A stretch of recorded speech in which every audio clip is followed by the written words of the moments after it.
Hello and welcome to Ready Bet Action. Champions League quarterfinals are here. We are so excited to bring you this special edition of our show. Yes, we are typically a betting show, but we are really excited to walk through the Champions League from a lot of different angles today. Stefan, it's been a long season. This is the juicy, nice part of the Champions League that people should really be interested in.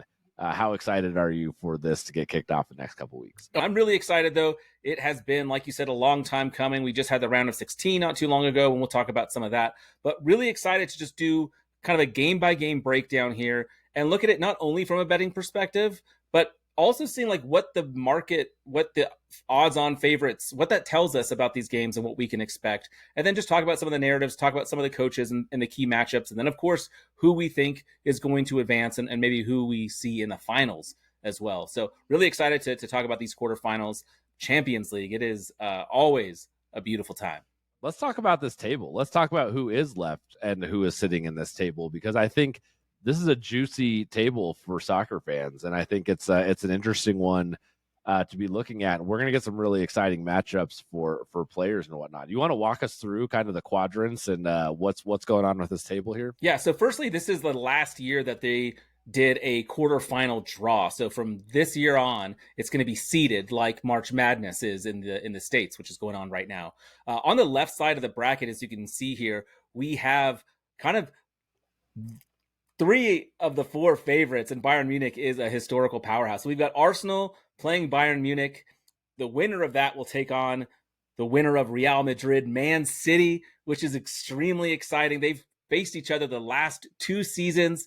Of course, Man City knocking them out in that historic fashion in the second leg, winning 4-0 to go to the finals where they would win. Real Madrid beating them the year before, so this has become kind of like the annual matchup. Two of the best teams in Europe. On the other side of the bracket, this is probably the easier side of the bracket, if we're being honest.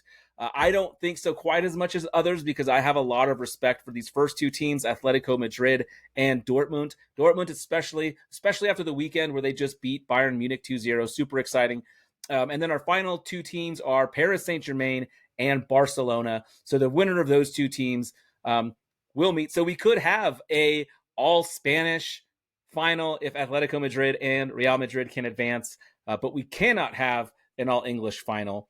So we could have all German, though, too. So lots of different ways this could shake out. It's going to be a lot of fun, and the journey to get here was pretty crazy, too, Eric. I know you watched some of those games. Absolutely. Yeah, the journey to get here, like we had such great games. Like we had Arsenal beating Porto 1-1, but in penalties. Like what a great way to get to where we're at. Bayern Munich beating Lazio after being down in leg one. That's a hard comeback. So what were some of your favorite moments, like as we got here, like getting the journey here? What were some of your favorite games? Some of the ones that you liked that got us here? So one of the big matchups, of course, Arsenal, my team, winning in penalties was just incredible. David Raya saving two was really fun to watch. Nervy as hell. I wasn't loving it. I was actually driving in the car and had it like playing on the sound system and was screaming with every block, and then I had to rewatch it when I got home. But that was really impressive. I mean, I didn't watch a whole lot of Man City Copenhagen, if I'm honest. 3-1 thrashings, both home and away. To be expected, I mean, I was impressed that Copenhagen scored a couple of goals on them across the two. Atletico Madrid against Inter Milan was insane. You and I had an Inter Milan future ticket, so that did not cash. But, Atletico Madrid really outperformed them. I thought Diego Simeone outcoached Simeone and Inzaghi in the battle of Simeones. And Atletico Madrid just deserved to be here. Simeone is an incredible coach. Atletico Madrid has one of the best players in the world in Antoine Griezmann, and they were able to propel themselves past one of the best teams in Europe. Very impressive. I don't think people should sleep on Atletico Madrid. Dortmund beating my other team, PSV. PSV had. I was going to ask you how do you feel about that? Do we have some resentment towards Dortmund now going into this round because they beat your homeboys? Well, I wasn't expecting PSV to win, and the odds were far too short on it. So I actually had bet Dortmund to win because it was at like minus 115, like pretty much even money. So went ahead and did that. So that made it sting a little bit less. Luke de Jong, the striker for PSV, should have tied it up at the end of the game. When we go into some of the advanced stats on Dortmund, you will see that they should be giving up more goals than they are. And Luke de Jong is part of the reason why for missing some of those sitters. PSG took care of Real Sociedad, even though Real Sociedad were on a hot streak. And then Barca over Napoli. I know Napoli is down this year. They have not performed nearly as well as last year, of course, when they won the Scudetto. This year, really struggling. They're already on like their third manager of the season. But Barcelona, people were confused on what they should do with them as well. So the fact that they were able to take care of Napoli so easily, 3-0 in the last leg, shows that they do belong in here despite all the injuries they have. And I think when we talk about Barcelona a little bit later, people will be surprised at just how good they are. So we're going to go game by game. We're going to talk about the betting lines, what those things tell us about how things might play, or about what those betting lines might tell us about how things play out. Again, talk about some of the narratives for each team, go through each team individually before we talk about their matchup, and just how those teams in general match up against each other. And then ideally, we're wrapping up each one with kind of advice on how to play these games if you are betting these games, and how to attack them. So we're going to start with our first matchup is Arsenal versus Bayern Munich. That is an English Premier League team versus a Bundesliga team. And Stefan, why don't you take us through these teams? Yeah, so I think it's really interesting. The first thing I want to talk about when looking at the betting lines here is that when looking at the team to advance, so who's going to make it to the semifinals, you've got Arsenal at minus 130, or in the decimal system, what they use in Europe, it's 1.77, and then Bayern plus 100 or 2.0, which is even money. So if you have questions about what that means, check out some of our other videos. We also have some stuff pinned on TikTok that you can find us on, see what that is all about. But moving forward, I'm just going to assume you know what that means. So Arsenal is expected to advance from this matchup. What's interesting, Eric, is that this opened up at plus 180 for Bayern to advance, and now it's at plus 100. So without you knowing anything else, you just said wow. Why did you just say wow? That's massive line movement. You don't typically see a line move 80 points. You don't know. You can go do some more research. Is that the public? Is that injuries that have happened since the line opened up? News of players playing, not playing, that kind of thing. But that's just big line movement towards Bayern in that situation. So it kind of gives you an indication of what people are thinking is going to happen in this game. Which is crazy because the line movement happened after Bayern Munich lost to Dortmund over the weekend 2-0. But I think a lot of people initially thought Arsenal going to take care of business. They're going to move on. Bayern Munich's not having this season. And then all of a sudden, this idea of like Bayern Munich's been here before. They've done it. They're a much more experienced squad. Maybe they can do it. And all of a sudden, like you said, that line moved, and now a lot more people are on Bayern. But let's just talk about this first game real quick, where we've got Arsenal at home at minus 120. So they are expected to win the game.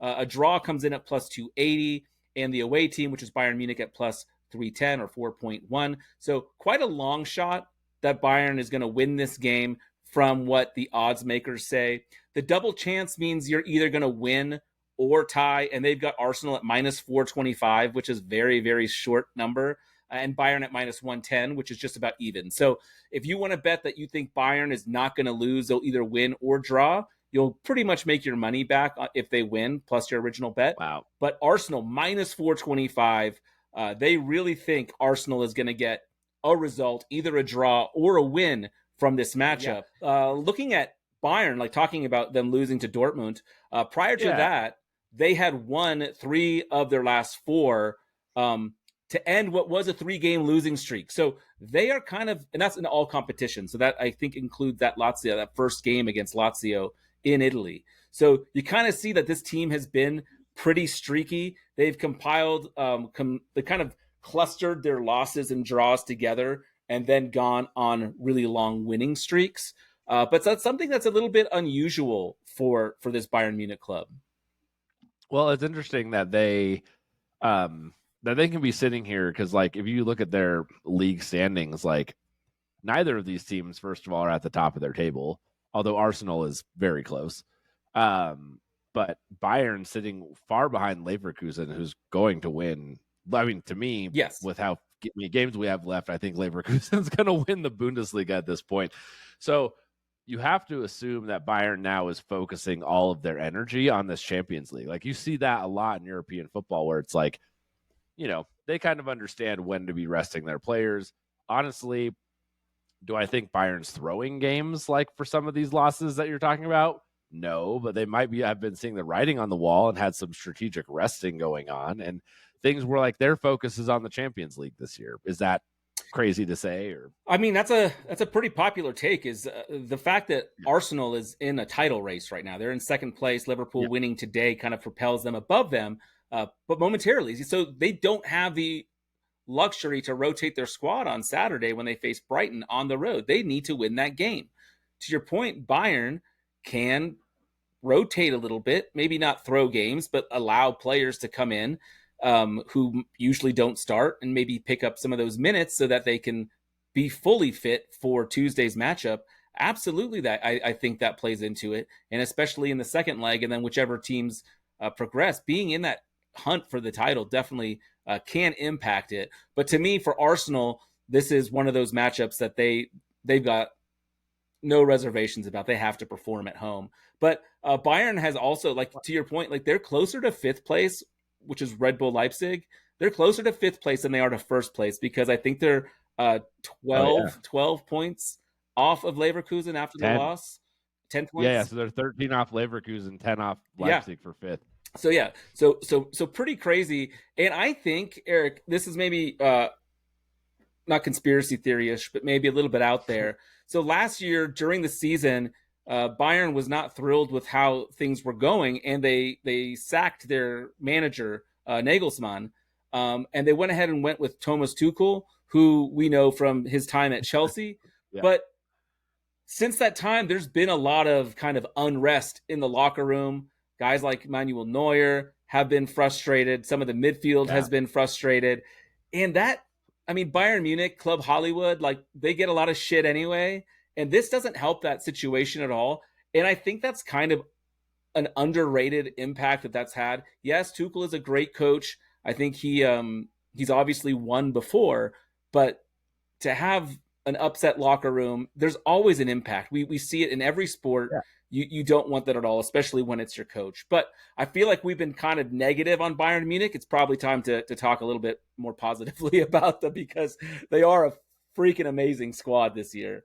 They are here. They're in the top eight. Like we said, anyone who's made it this far is good. But I think it is a good comparison when we're talking about these other teams. If there is strife, if there's been anything like that, does come into play here. How about the players, though? Like, what's some of your favorite player dynamics that Bayern has coming into these quarterfinals? Well, one of the more interesting players for this matchup too is, of course, Harry Kane, longtime Tottenham player, which is Arsenal's main rival in England, now playing for Bayern Munich, coming back to London, where Tottenham also play, is pretty exciting. Of course, Harry Kane has not won a trophy yet. And again, now Bayern Munich not going to be there. He's hungry. He really wants it. He has the most goal contributions in European football this season with 48. So, I mean, he is just either putting them in or getting assists.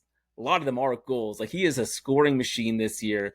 And his size in the Bundesliga has really translated well, and he is England's savior for English football for sure. But he definitely has not accomplished at the highest level. So that is interesting. It'll be interesting to see him kind of come back and play against an English team. He's very familiar, obviously. Yeah, and it's Arsenal, so it's perfect. But other than him, I mean, Sane has been incredible as well.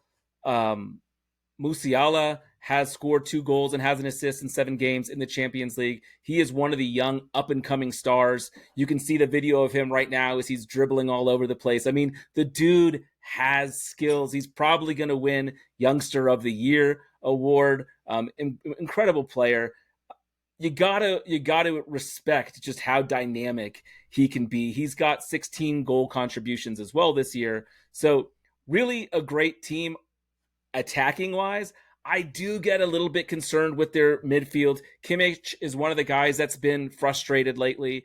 And then, of course, the Goretzka is a guy who I have been personally really disappointed with. He had that great 2020 season. Everyone thought he was going to be incredible, and it's just not the case. He really has been pretty average and quite a disappointment considering what's been going on. There's also a lot of confusion around who the best defensive lineup should be for this Bayern Munich team. And so whether it's Jay or Upamecano or whoever they end up going with, it's going to be a difficult decision because there are question marks around all of them. But attacking, Bayern Munich can be lethal. Oh yeah, but I just wanted to jump into some of the advanced stats. Let's pull those up right here. And as you can see, let's just start with the domestic league. So Bayern Munich scores. This is before the international break. So this is not including the last game. And that's going to be the case for all of these matchups. But Bayern Munich has scored on average 3 goals per game in the domestic league. That is insane. That's like EAFC, FIFA type numbers, you know. But if you look at their XG, their expected goals, it's only 2.27. So you can see that they really are overachieving by quite a bit when you look at it on the scale of a whole season on the amount of goals that they're scoring. So maybe there's a little bit more. These things tend to even out. Now, I'll be honest, good teams tend to score more than their XG, not less. It's not a perfect science, but this is kind of a remarkable difference where we can expect Bayern Munich to score fewer goals going forward. But you look at their goals against, and this is where I think it's pretty surprising. We'll look kind of comparatively to other teams here in a minute, but they're giving up 1.2 goals a game. That's not terrible for the Bundesliga, but it's definitely different than what you see from some of these top clubs in England or Spain. Shots taken, they're doing real well there. They average 19.1 a game, and then shots allowed under 10. So you can definitely see that they're a dominant side in their domestic league in Germany and Bundesliga. When you look over at the Champions League stats, I think that's pretty interesting too. You can see they've been scoring way fewer goals, 1.88. Their XG is actually more than that, 1.99. Looking at this graphic here that I have color-coded, this is compared to the other teams that are still in the Champions League. So you can see green is good, brown and red is bad. They are in the bottom quarter of these final 8 in a lot of these categories. Their expected goals against is 1.35, but they've only actually given up 7 goals. So their defensive record looks a little bit better than it is, but still an XGA of 1.35 isn't horrible, but we're again comparing them to 7 other great teams. Shots taken, they're a little bit less than average, but shots allowed, they've been pretty good at defensively. So this just kind of gives us a look at where they're at. You can see from this, in my perspective, that they're scoring more goals than they should. They should probably be closer to a 2-goal a match team if they're a better team. But they've been overperforming in the league. So I think it's interesting just to kind of take a quick sneak peek at what is going on in these advanced stats to kind of see what we can learn about these teams. And as we look at some of these other ones, you'll be able to kind of compare where they're at. So just interesting to see where Bayern Munich kind of falls on this, because in the Champions League, they've been scoring fewer goals than you might expect given how dominant they've been in Germany. Yeah, absolutely. All right, let's move on to the next side. Let's move on to Arsenal, who's coming in. Arsenal has some historical ghosts, meaning that they have some things to overcome here. A team that maybe has been, I don't know if snake bitten is the right term, but as you mentioned early in the show, your team hasn't had a ton of recent success in Champions League. They're coming off a draw against Man City where they're playing, pretty cautiously, just to, escape with something. How's Arsenal coming into this? We already talked about them competing for the Premier League title. So they are obviously not, they're trying to put all their chips into 2 different races here, and that's a hard thing to do. Yeah, it certainly is. At least they were knocked out of the FA Cup, so they don't have to worry about the treble like Man City did last year. But they're in great form. They actually won earlier today. They just got done beating Luton Town 2-0. So far, This year, in the year 2024, they have 10 wins, 1 draw, and 1 loss. So they're doing real well. That 1 loss was that first leg against Porto. So that was not a league loss. That was in the Champions League. They came back and beat Porto on the road 1-0 and then won in overtime. So they're doing really, really well. Man, Arteta has been phenomenal bringing them back, Arsenal that is, to the quarterfinals for the first time since 2010. That's 2 years before Robin van Persie won the Golden Boot with his 30 goals for Arsenal. This is a long time ago since they've been here. Last time they were in the Champions League, they lost on the road and at home to Bayern 5-1.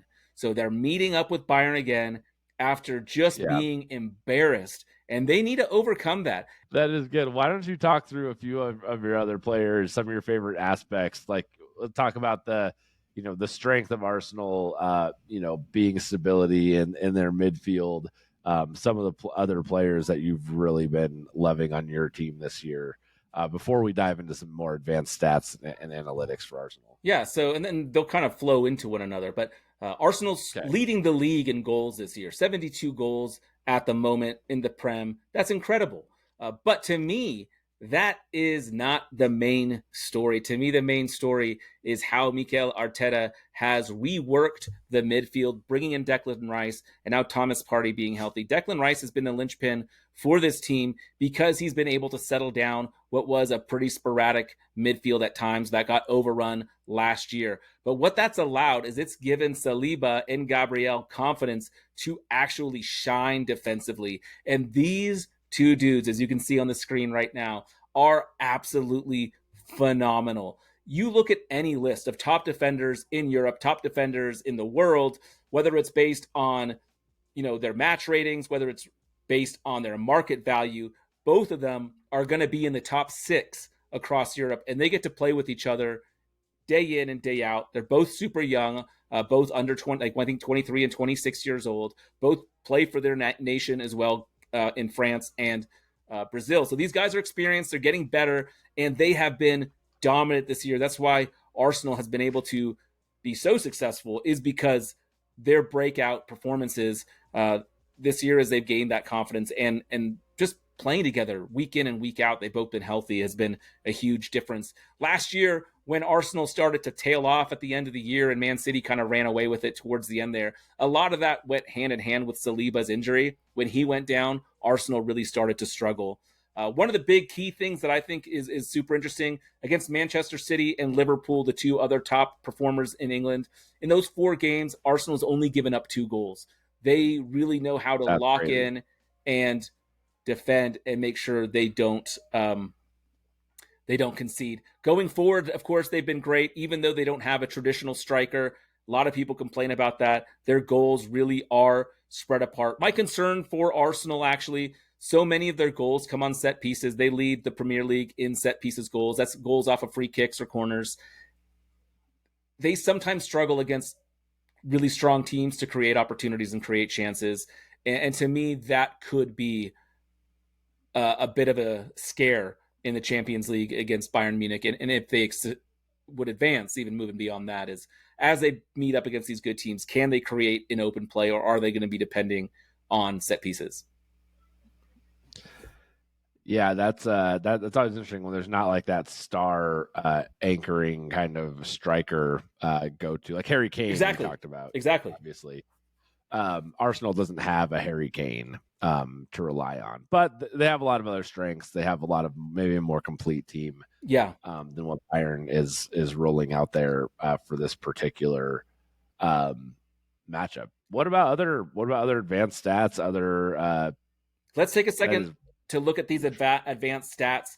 To me, it's pretty incredible what these numbers show us.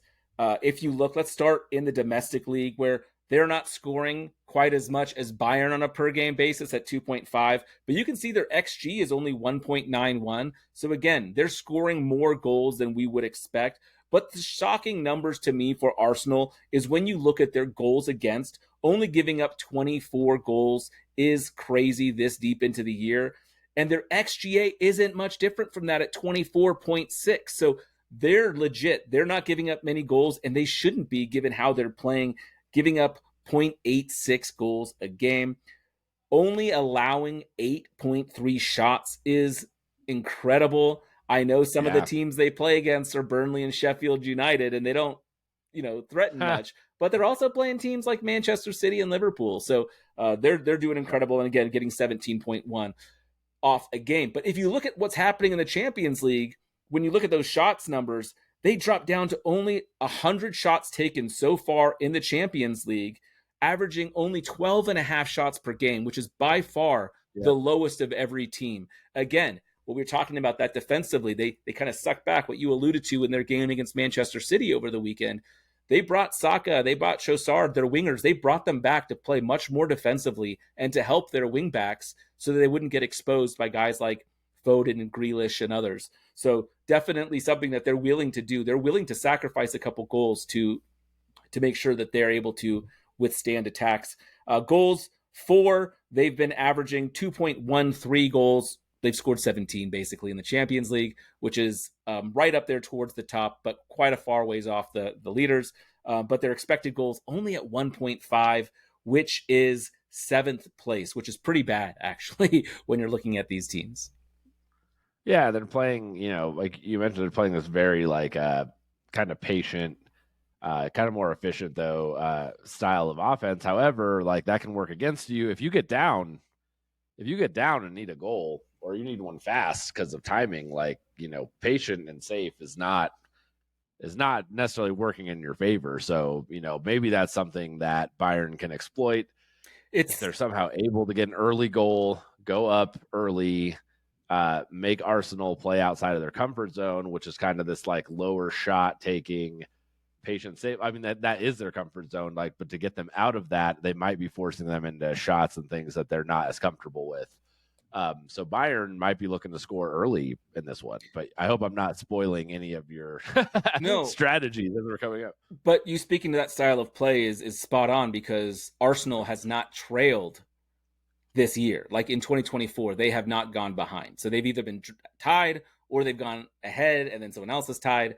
Outside of that Porto game, in league play, they have not trailed at all. So they have had the luxury to kind of play possession football when they are, the favorites. So what I expect in this game, talking about how these teams match up, talking about how Bayern and Arsenal match up, is I'm expecting a defensive game. And that's very much different than what most people think. I think Bayern Munich is going to look at this and think, hey, if we can pull a result, if we can get a draw, or even just lose by one, we'll go home, we'll be at the Allianz Arena, and we can take care of business. We just need to stay in punching distance. This is exactly what they did with Lazio. They went down 1-0 after the first leg. So I think they want to play safe, and they know that they can be exposed in the back. So what I think this means is they're going to try to play a more possession style, but kind of in a defensive posture type way, where they're not going to be pushing too much. Similarly, Arsenal don't want to play any differently than they have been. They want to play safe, possession style football, create some opportunities. But what Arsenal is looking to do far more than anything, if you look at like where their shots come from, and I have a graphic of that too, they're waiting for the perfect shot. They try to create a beautiful goal every single time. You don't often see them taking these strikes from far out because they want to put quality opportunities on net. Because worst case scenario, the goalie parries it out of bounds, you get a set piece. So how I'm playing this, Eric, is I am either going to just take under 2.5 at plus 105 or 2.05, or what I really like in this one is Arsenal on the double chance. So Arsenal to win or draw, and under 3.5. The reason I like this, and we get this at minus 165 or 1.61, the reason I like this is this leaves a 2-1 victory for Arsenal or a 1-1 draw in play. So I like that we can have Arsenal, we can have Bayern Munich score a goal and we can still cash this bet. So I like both of these plays an awful lot for this first matchup. I like that. Love the double chance bet. Love the defensive theory behind this, because based on what we were talking about earlier with the points and goals and away goals and stuff not meaning as much, teams on the road probably playing it safer in the first game is a really safe strategy, especially if you think you can keep it close. If you can keep it, honestly, even a like it would hurt. It would hurt Bayern to have a 2-0 loss, but they certainly wouldn't be out of it Right. with a 2-0 loss with road, road goals not counting as much as they used to. So I think that's really great. Awesome. Well, we are going to transition. All right, let's move on to our next matchup. We have Real Madrid versus Man City. This has become quite the Champions League rivalry game, actually, as these teams are often top tier players in the Champions League. So they do play against each other here quite a bit. For example, City, with the semis 5-1 win last year, and then Madrid with the year before winning in the semis. So, here we are meeting in the quarterfinals, not quite as, they obviously drew each other this year in the quarters, but we get an exciting matchup between two of the bigger powerhouses in the soccer world. Why don't you start talking to us about those betting exactly lines? it. These are two of the best teams. Shame it's so early, I guess. But right now, for this upcoming game, if you look at these numbers, we've got the home, draw, and away. Real Madrid is home for the first match. They're at plus 180 or 2.8 in decimal. Draw at 235 or 3.35. And then away plus 150. So you can see no one outcome is favored in this match, which means the odds makers think this is going to be a close game. You've got an opportunity to win money if you can guess if it's going to be a draw, win, or loss. So I love that in a game when everything's plus money. The total of 2.5 is the over is at minus 140 or 1.74, and the under is at 1.05. So that tells us that we should expect there to be more than 2 goals in this game, kind of leaning to maybe a bit of a shootout, which is interesting. Both teams to score, which is always a fun bet at 1.54. For yes, the double chance, so Real Madrid to win or tie at minus 200 or 1.5, or Man City to tie or win at 240 or 1.43. The big one here, Man City to advance, is at minus 225, so 1.44, and Real Madrid to advance at 2.7 or plus 170. So the bookmakers are saying we don't really know what's going to happen in this first game, but when Real Madrid go to the Etihad, when they go to Manchester, we expect Man City to win that one for sure. That's what this tells me. Yeah, absolutely. And Man City's in the same place as Arsenal that we talked about. They're fighting for the top of their table in the English Premier League. They're trying to, they're not going to win the treble this year.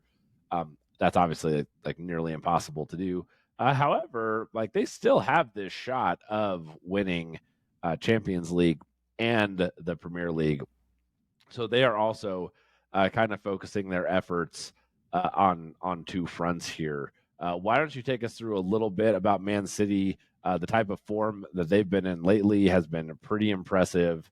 Why don't you take us through a little bit of Man City, kind of some of their narratives and some of their players that you like? They beat Aston Villa 4-1 yesterday.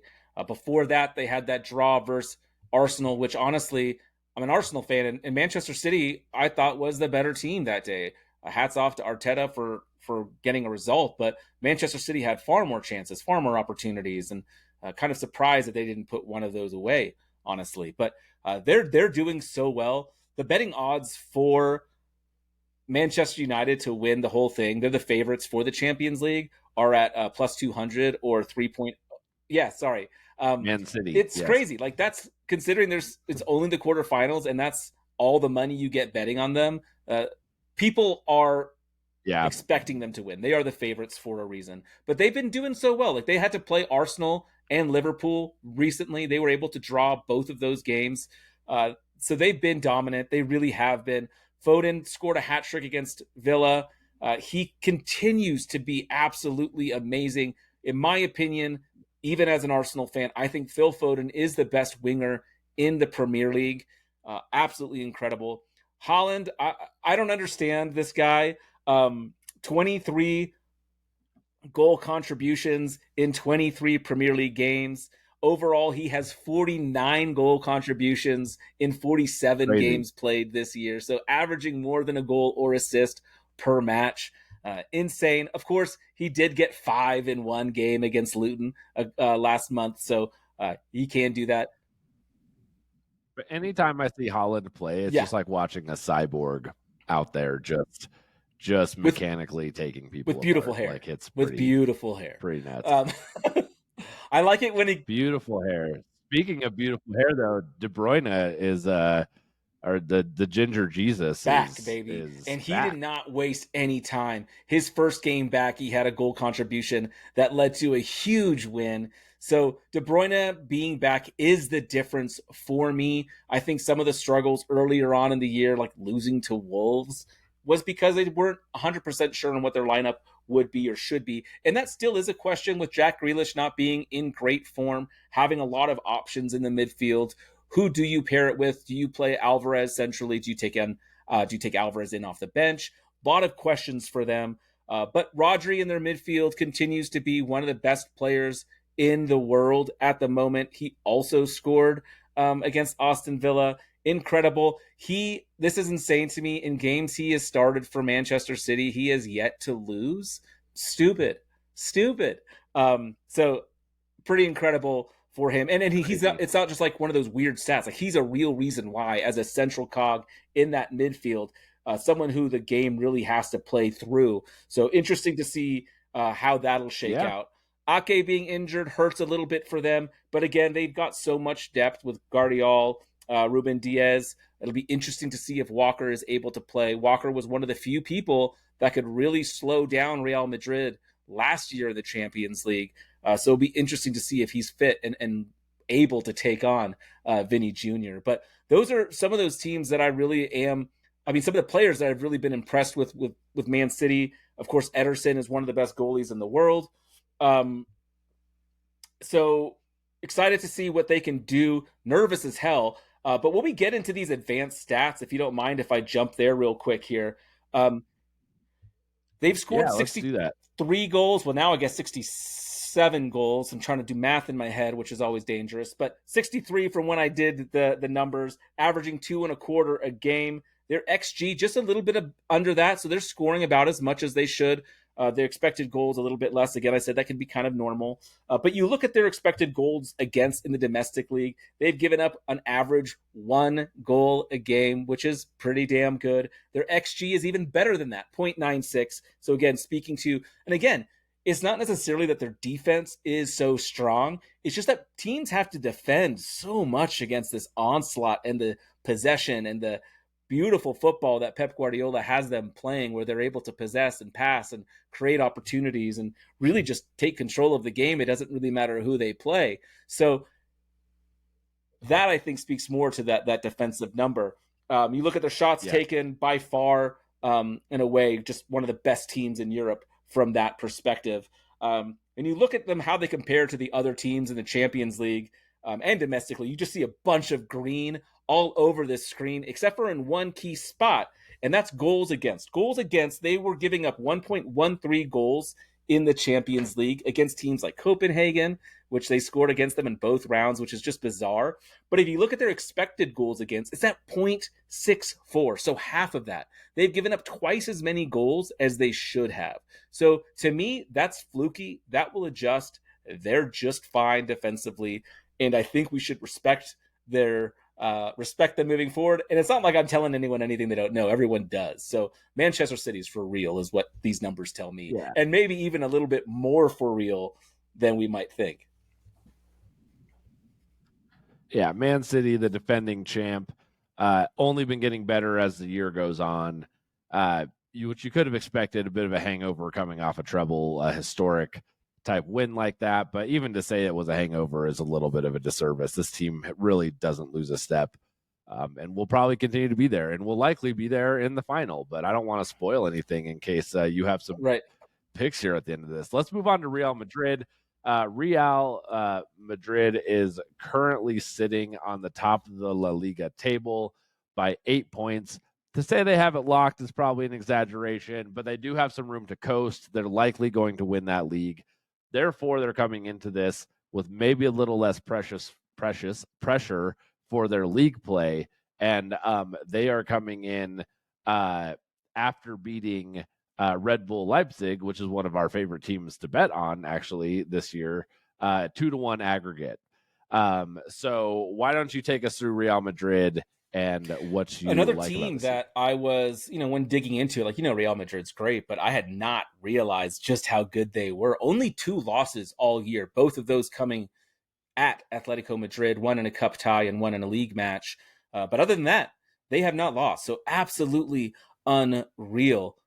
Some of those draws, however, have been absolutely insane, and they have drawn 4 of their last 10 matches. So I think that's why when people are like, man, is Real Madrid as good? That's kind of what they're talking about, is these draws. And I mean, some of them are inexcusable and confusing. But one of the things that I'm curious about too with this team is they just haven't had much of a difficult path. They had a pretty easy group, drawing Union Berlin and Braga, of course, and Napoli was in that as well. So Napoli being down this year just made for like a really easy path for them to win that group. In La Liga, it hasn't been very competitive. Barcelona has been struggling with massive injuries and just underperforming a little bit this year. Still a good squad, but not compared to the Barcelona of years past. I mean, it's insane that Girona FC was in first place for much of the first half of this season. It's crazy. so long, When you so look, long. though, like, Real Madrid is just at such an advantage against these other teams at La Liga. When you look at the amount of money they're able to spend, their spending limit of 727 million euros. The closest one to them is Atletico Madrid at 303, and Girona down at 52 million in third place is incredible. But just they're able to outspend everyone. It's like the Yankees, so you kind of expect it. The league hasn't been very competitive for them. So it's kind of hard to know what to do. They've also not had a whole lot of consistency from the amount of, like, they've had a lot of injuries. Only 2 players have played more than like 22 matches for them. But they have been an incredible team. They have won so many games and just a lot of exciting players. Jude Bellingham coming over in the transfer window was insane. So much hype to start the season. There's no way this dude can live up to this, but he somehow did. Absolutely phenomenal. Jude Bellingham, just one of the best players, and I did not expect that when I started watching him, or even the beginning of the season. I just thought it was overhyped. But the player to me that's been most impressive is Vinny Jr., and he's just been absolutely fantastic. Here you can see on the screen right now where he ranks as a forward compared to all the other forwards in Europe. He is in the 99th percentile in touches, in progressive passes, in successful take-ons, in progressive carries. In his shot creating actions, he's in the 97th percentile. Assists, the 99th percentile. So as a forward, which is where he's been playing the vast majority of his games, he is dominating. So really love what Vinny Jr. has been able to do. Rodrigo, struggling just a little bit maybe at times, but still a phenomenal player. Brahim Diaz has come on of late, scoring some goals. Toni Kroos and Valverde anchoring down that midfield have been phenomenal. To me, a big question mark, though, is Lunin. He's been a great goalkeeper as Courtois has been out for the season and is not going to return for the Champions League. Can Lunin hold up in these high-pressure situations? Alaba has been out for the season, so they've got some work to do in their defense. It's kind of uncertain exactly who they'll go with. So, yeah, those are just some of my thoughts when we come to Real Madrid. And then you look at their advanced stats. I'm just rolling here right now, Eric.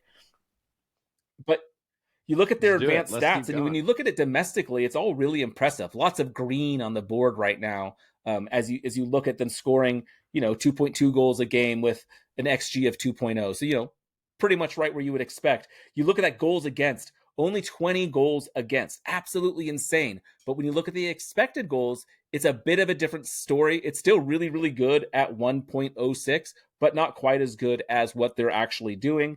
The shots, they're way up there at 476, leading La Liga. Then you look at what they're doing in the Champions League, and even though they had a pretty easy path, some of these numbers are not all that impressive. The expected goals against is one of the worst of all the remaining teams,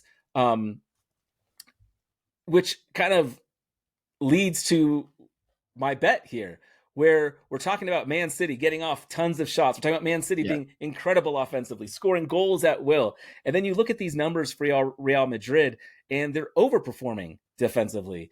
They're, overperforming offensively. So to me, the easiest way to play this game, especially with plus money, is even though it's a road game for Man City, I'm going to take them on the money line. I'm going to take Man City to win at plus 150. The other way you could play this, if you want to, be a little bit safer, you could say Man City on the double chance. So Man City to not lose and over 2.5 goals. And you get that at plus 125. I like that an awful lot because I could see a 2-1 victory or a 2-2 draw, something like that. So we're taking Man City to come out at the road team and grab a hold of this matchup. I mean, that makes them pretty hard to beat going back to Manchester for the second leg, for sure. Real Madrid, obviously, like you said, coming from a less competitive league. I always like to compare La Liga to, like, if you're a college football fan, they're the ACC of European leagues, meaning you have Clemson and Florida State, and then everyone else. La Liga is Barca and Real Madrid and everyone else, where Man City plays in a much more competitive league, top to bottom. In the Premier League, it's why a lot of people watch that league. I love it. I love those picks. All right, let's move on to our next matchup. We have Atletico Madrid versus Borussia Dortmund in the Bundesliga. These are two teams both currently sitting fourth. So Madrid being a pretty decent favorite here, Dortmund being a pretty big underdog. Why don't you take us through the betting lines of this game? Atletico Madrid at minus 125 or 1.8. The draw plus 265, and Dortmund to win at 360. So pretty, like you said, pretty much expecting an Atletico Madrid win at home here. The total set at 2.5 is like pretty much even money at minus 105 or under at minus 115. So very, very close. Both teams to score is a little bit more expected than not. And then the double chance, Dortmund to tie or win at plus 100 is pretty interesting. And then Atletico Madrid to tie or win at minus 525 or 1.2. Absolutely zero value on that one. So you can't even play that. But kind of interesting. To advance, we see Atletico Madrid at minus 150 and Dortmund at plus 115. So a little bit of a lean towards Atletico Madrid to advance after the two legs here. Yeah. So it's interesting looking at these two teams because we're talking about two teams that are, obviously talented to even get here and all of those things, but they are not as much of a powerhouse matchup. Like these are much less intriguing matchups than maybe the first two, but they're intriguing in a way that they're two probably fairly evenly matched teams based on like the leagues they play in and their current rankings and those kind of things. So why don't we start with Atletico Madrid and working through them, some of their storylines, coaching, those kind of things that you like? Yeah, so like I said at the top of the show, super impressed with them to get past Inter Milan.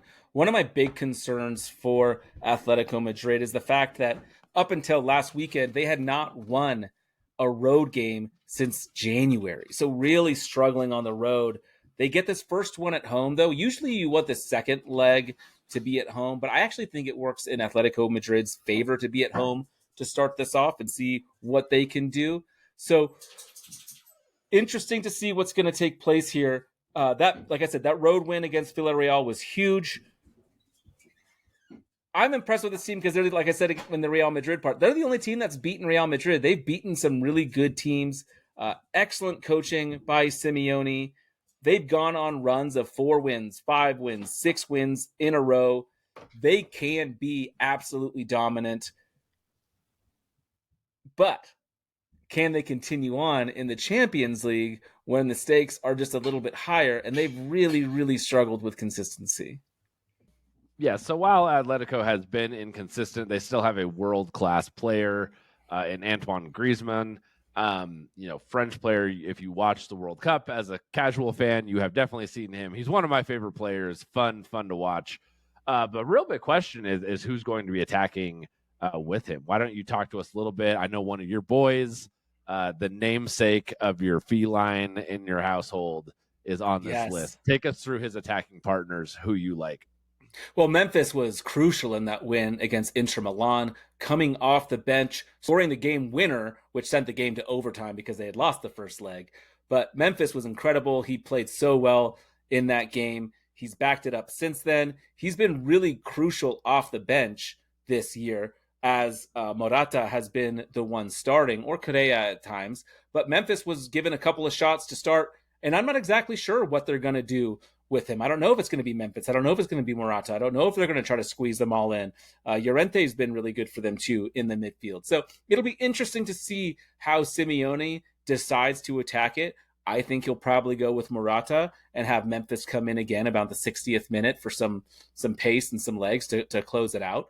But this team has been relying on Griezmann to create an awful lot. This is not the defensive powerhouse that we've expected to see from Atletico Madrid. They've been scoring a lot of goals. They've been giving up a lot of goals. They kind of play with three three center backs, and their wingers will bomb forward at times, leaving some space behind them, which can be a bit concerning. If you can beat down that middle block that they like to play, that's been so tough in the past with guys like DePaul and Koke, if you can break them down there, you have a real opportunity to take advantage of them.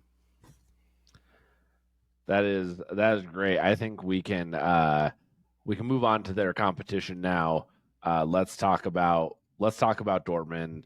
Let's talk about how they're kind of on a high right now after beating Bayern 2-0 to stay in fourth, which is a big deal. Obviously helps secure them Champions League status for next year coming out of the Bundesliga. So they are riding some momentum, which is one of your favorite words. They have some confidence, I should say, coming into this game, and have come on pretty strong and maybe a little under the radar for some folks. And maybe it's a little surprising they're so much of an underdog even on the road. No, I think that's 100% accurate. I think they are massively overlooked. They have not lost a game in any competition since mid-December. That's going back a ways. They've drawn a few, but they have not lost. That's a long time. Yeah, very, very impressive. They won 5 in a row. Also very, very good, very strong.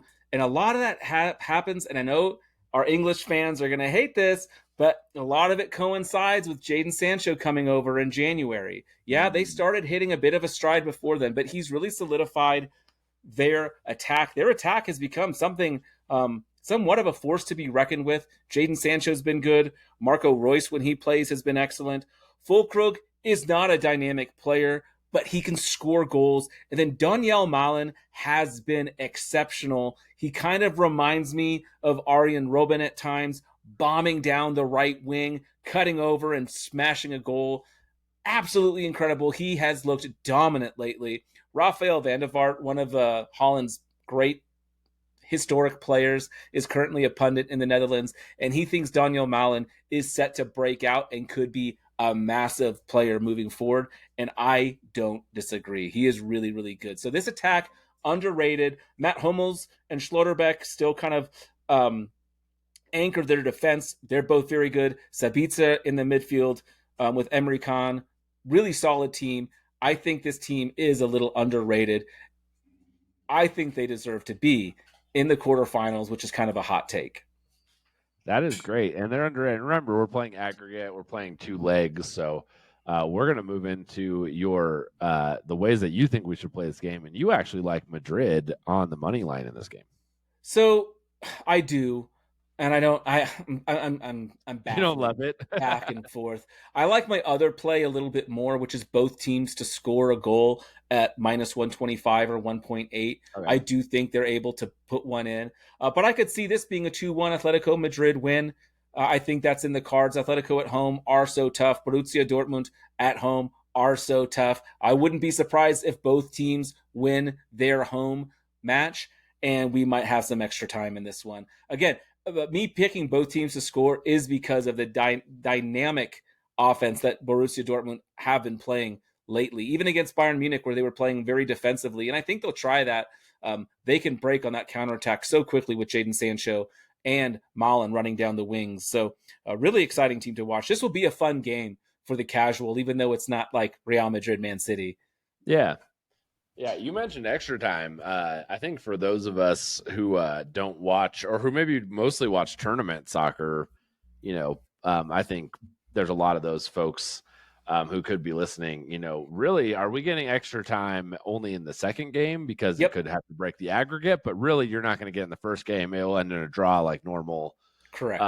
But the second game, there would be, if the aggregate's all tied up, then we would move into extra time. So just a nice little nugget for those of us who are maybe used to regular tournament soccer and not the aggregate. So, okay, let's keep it rolling. We're moving on to our fourth and final matchup. We have Paris Saint-Germain or Saint-Germain. I don't know. I went to France once and tried to pronounce things and like be polite and tried to speak the language, and they hated me. So I don't really try anymore. Paris Saint-Germain versus Barcelona. We have the home team, and actually pretty good money here. There's not really strong favorite versus a strong underdog going on. Why don't you start by taking us through the betting lines of this PSG versus Barca matchup? Yeah, super interesting matchup, right? Barcelona, one of the historical greats, against PSG, who have the best player in the world. What more could we ask for? Luis Enrique, the coach for PSG, playing against his old team in Barcelona. Super fun. A lot of storylines in all these games. And it's interesting to look at the betting lines, right? Like we've got PSG at plus 100 or 2.0, which basically means if you bet $10, you win $10 plus your money back. So straight up right there, you get the draw at plus 270 and Barcelona at plus 250. The total is set at 2.5, the over at minus 150, the under at plus 115. So again, the odds makers telling us they think it's more likely that we'll see 3 goals than 2. Both teams to score is highly favorable at minus 175, as in it'll probably happen. You won't make a whole lot of money on that one. The double chance, PSG to win or tie at minus 340 or 1.29. Super short number. Not a lot of value there. But Barcelona to win or tie at minus 125 or 1.8. If you think Barcelona can get a point on the road, a lot of value in betting that. When you look at who you think is going to advance, PSG at minus 130, Barcelona at plus 100. Eric, you probably haven't memorized all these lines, but I'll tell you, this is the tightest of all of them as far as who we think will advance. The odds makers are giving a slight lean to Paris Saint-Germain, but it's pretty damn close between these two teams. I love it because we've had some heavier favorites in our matchups. I like this. I like that we have two teams who are really focused on this game. PSG is cleared, going to win the league, very similar to the Spanish league in France, where you have a couple, decent teams, with PSG generally being kind of the class of that French league, even more so than the Spanish teams most of the time. And then, Barca obviously is probably not going to catch Real Madrid in La Liga. So you have two teams hyper focused on this game. This is their season at this point. They're going to throw everything they have at that. So why don't you walk us through starting with PSG? Yeah, I think you're spot on with that. This is their focus. They're both kind of set. So PSG has not lost since November in their Champions League group stage match in Milan against Christian Pulisic and company. So it's been a minute, my man, since this team has lost a game. They've drawn quite a few games that maybe would surprise you. But in fact, in their last 8 games, they've drawn 3 times. Similar to Real Madrid, you got to wonder what that means as they start playing stronger competition in a team like Barcelona as compared to Brest or Lyon. I threw that one in there just for you. Well, have we ever seen a Nice-Brest matchup? Why haven't we ever posted about that? I'd be lying if I said I hadn't. Ah, perfect. Lyon was actually my favorite city in France, but we'll keep moving. We'll keep moving. Also, where Memphis Depay used to play. Ah, So, okay. uh, Mbappe, 24 goals. Dembele, 8 assists. These guys are crazy. Really, really like PSG from an attacking perspective. I'm kind of curious, kind of similarly to what we're talking about with Atletico Madrid, who's going to play up top. We know that our boy Mbappe loves to play on the left wing, and that's exactly where I expect him to play. So we can kind of pencil him in there. And because PSG are clear 12 points on second place, and we already know the coach in PSG, Luis Enrique, already knows that he's losing Mbappe, they've been kind of flirting with some of these other players and seeing who should Yeah. play left wing, who should play forward. And I think that will help them in the Champions League as they've been able to kind of decide who they want up there with Dembele and Mbappe. But both of them have been really great. I expect it to be Koulibaly Mane, French striker, absolutely phenomenal. Getting better and better as his career develops. He's still quite young. He's got 6 goals and 4 assists on the season. So 10 goal contributions in 20 games. So, getting a goal contribution every other match. Playing with Mbappe, you can't expect to score too much because he steals so many of them. And then Mendes and Hernandez will be interesting to see what they can do in defense. One of the key issues for me that no one's talking about is that PSG, their left back Hakimi is suspended for this match. So because of I think it was a red card, or maybe it was an accumulation of yellows. I don't remember, but he misses this match. I think that's pretty crucial for PSG. Let's jump in real quick to the advanced stats here. Yes.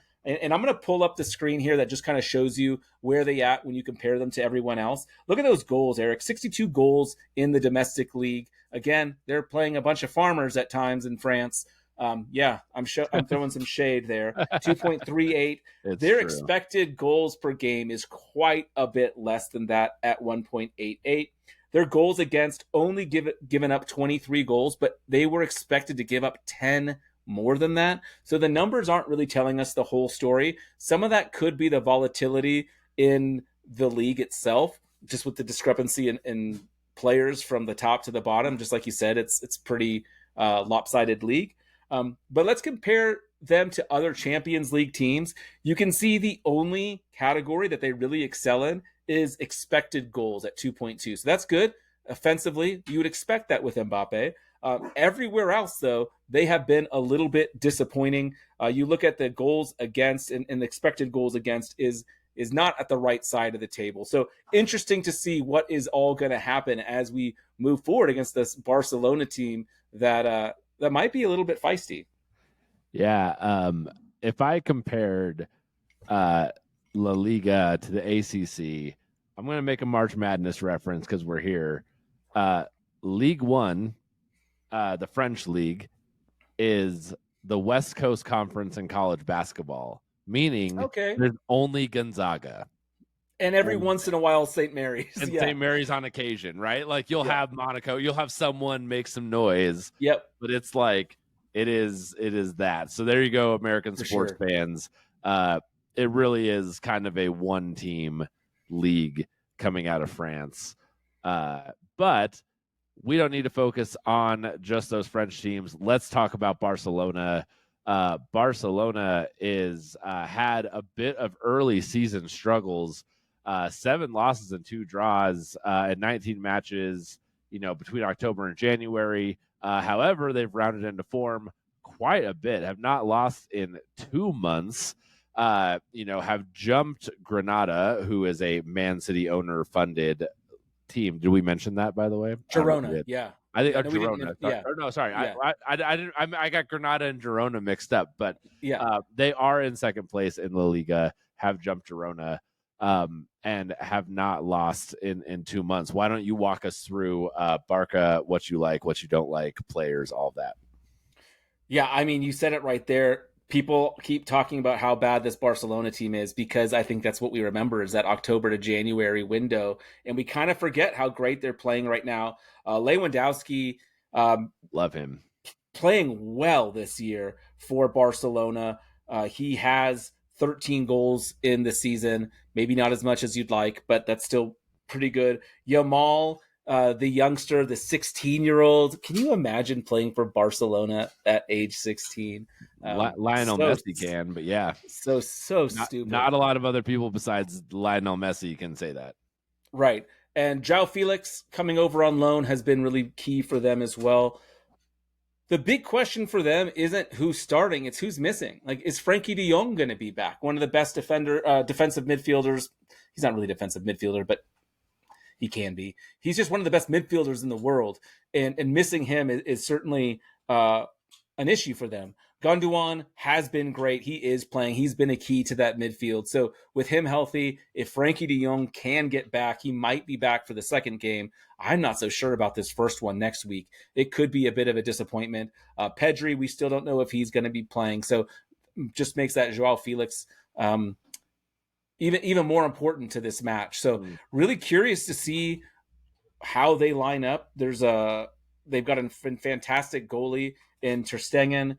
Christensen has been playing well. He scored a key goal, which was kind of surprising. They've moved him from the center back to the defensive midfield. But again, he was a signing that people were kind of like, they weren't expecting him to be a key piece for Barcelona, and maybe he's not. Cancelo, Koundé on the wing back positions are going to be super crucial. Can they slow down Dembele? Can they slow down Mbappe? Probably not. If we're being honest, You're like, I don't like it. But they're gonna have to be on their A game because Mbappe. I mean, this is it, right? Like, he's going to Real Madrid next year. He's going to be playing against Barcelona in El Clasico every year, multiple times a year.